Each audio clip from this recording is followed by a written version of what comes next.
Hey guys, we've had a few people ask us questions about how to install the rear mount on the Type R. Now, this particular mount also fits the 2016 Civic or 2016-2018 Civic, all the other models, including the CVT and of course the manuals and the automatics. So it's kind of a common mount to all of them. It's a little bit trickier to put it in the Type R due to the fact the engine's a little bit bigger, some of the clearances are tighter, but let me show you how to do it. Okay, the tools we're going to use are pretty straightforward and simple. Basically, we have a Phillips head, a flathead screwdriver. This is for taking some of the stuff off the bottom. I have a pick tool for getting out some of the body clips. Then for wrenches, we're going to need a 10mm wrench to pull out a couple of 10mm bolts, a 17mm socket to pull out the main motor mount that goes through the chassis, and then a 19mm box end. I use a ratcheting one, makes it a little quicker, for pulling the mount out of the engine.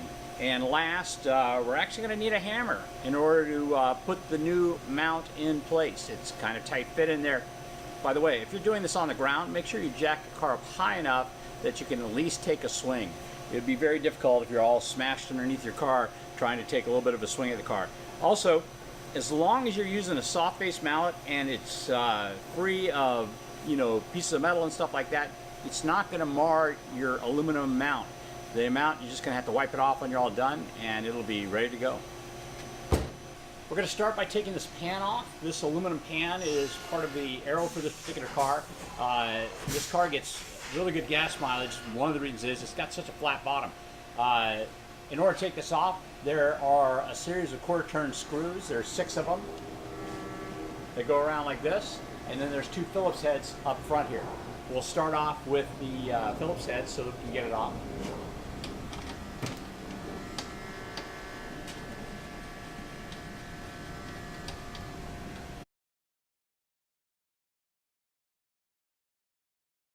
Next, we're going to be working on this plastic shielding because we need to get access to this motor mount bolt right here.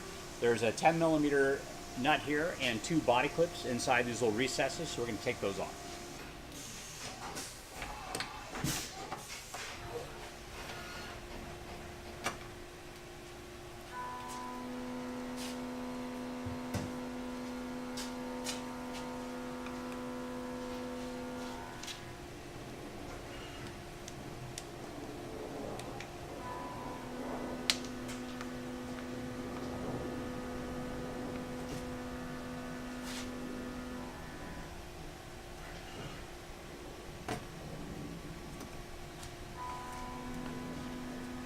Okay, so the next thing we're going to do is we're actually going to take the mount out.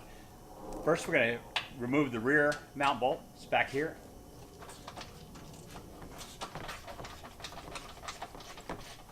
Look at the back shot too.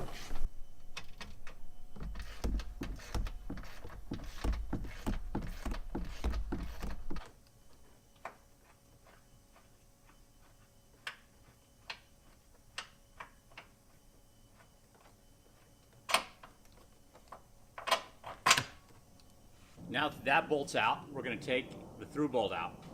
You'll notice if you look at the downpipe, there's actually a cutout right here. What's going to happen is this bolt's going to be backed out until it's pretty much up against the header.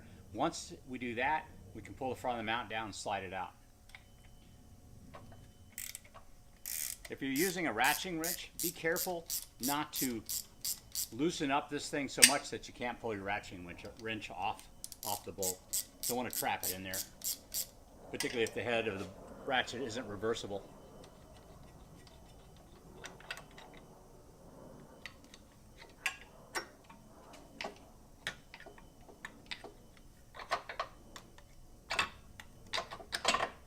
All right, got the old mount out. Now time to put the new one in.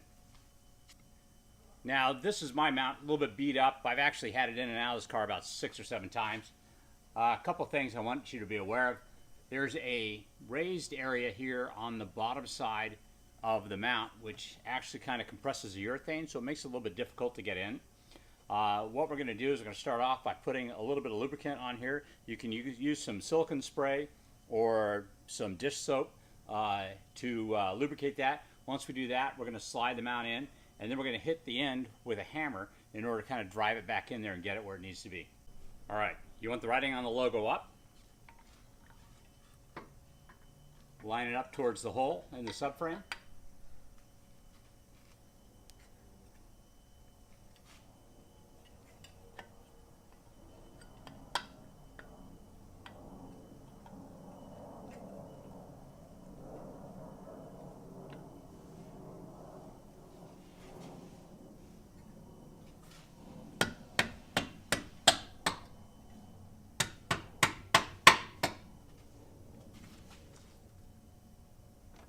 Get the rear bolt hole lined up. Okay. We're going to pull our motor mount down a little bit. We're going to feed our bolt in through. You may need a pry bar for this.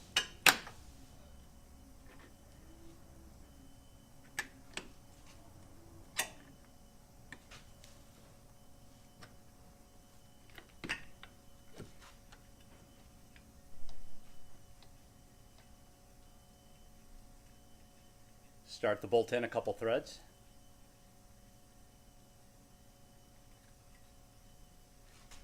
Now the rear bolt.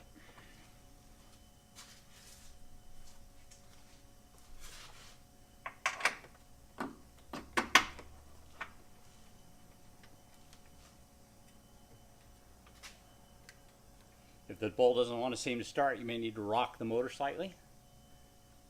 Once you got it started, go ahead and screw down the rear bolt first.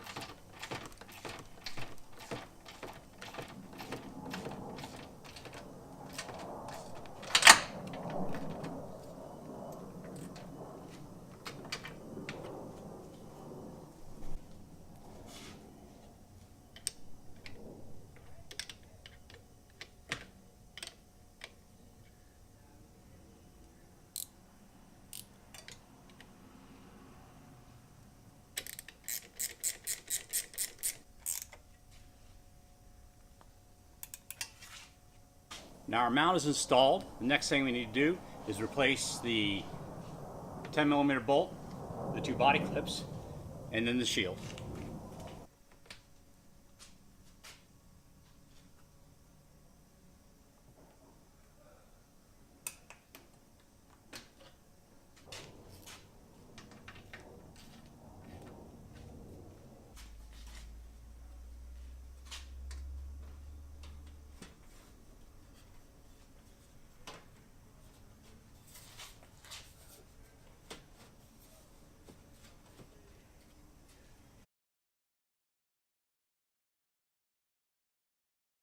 This car actually has a complete set of Hasport replacement mounts, as you can see by the driver's or the passenger side one right here. Now, just simply putting in the rear mount adds almost no vibration whatsoever. You'll notice when you first put the mount in, there'll be just a little bit of vibration, but that usually goes away within the first day of driving the car. Now, if you're living in a very cold climate, you may find a little bit more vibration. But warmer climates, or even once the car is warmed up in a warm climate, there is appreciably no extra vibration to this rear mount. If you decide to put in the right and left mounts, you are going to find an increase in cabin noise and vibration at idle, particularly with the AC on. Now, the reason we came up with replacement mounts for this particular chassis is because a lot of people who are road racing these cars have been tearing up the transmission mounts really quickly, and basically this solves that problem. Anyway, look for some more videos from us on this Type R, where we will be replacing the left and right mounts, showing you how that's done. On top of that, just around the corner, we have swap mounts coming for the new L15B7 in a bunch of different chassis. Anyway, if you like what you see, please subscribe to our YouTube channel. You can also see us, Hasport Performance, on Instagram. We're also on Facebook at Hasport Performance. Thanks very much for joining us.